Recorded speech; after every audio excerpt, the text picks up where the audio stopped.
Habiendo mencionado antes las frecuencias absolutas y acumuladas, ahora es fácil entender lo que son las frecuencias relativas.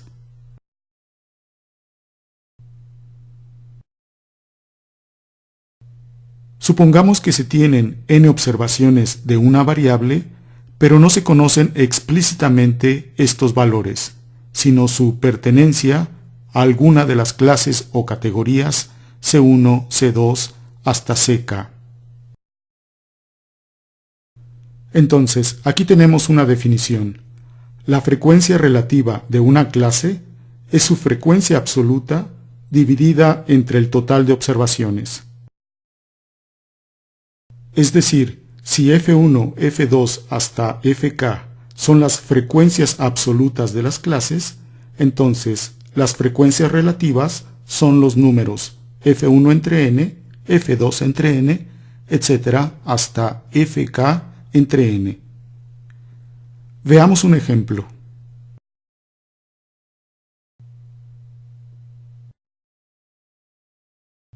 Tenemos nuevamente estas tres clases o categorías, C1 bajo, C2 medio y C3 alto, con un total de 46 observaciones. Las frecuencias relativas son simplemente los cocientes de las frecuencias absolutas entre el total de observaciones. La gráfica de estas frecuencias relativas es equivalente a la gráfica de las frecuencias absolutas que se presentó en una lección anterior. Si a cada una de estas frecuencias relativas se les multiplica por el número 100, se obtienen las así llamadas frecuencias relativas porcentuales. Podemos también acumular estas frecuencias relativas cuando existe un orden entre las clases, como en este ejemplo. A tales cantidades les llamaremos frecuencias relativas acumuladas y las definiremos a continuación.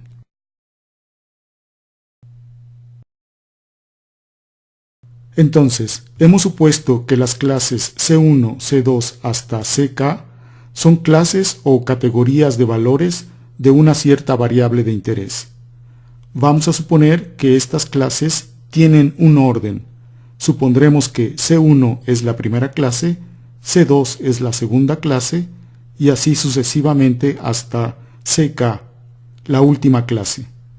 Se define la frecuencia relativa acumulada de una clase como la suma de las frecuencias relativas de esa clase y las frecuencias relativas de las clases anteriores. Veamos un ejemplo. Tenemos entonces las clases C1, C2 y C3. Tenemos las frecuencias absolutas, las frecuencias relativas, y ahora tenemos las frecuencias relativas acumuladas, calculadas como indica la definición de la izquierda. Vamos ahora a presentar la información de estas frecuencias relativas acumuladas mediante una gráfica de barras.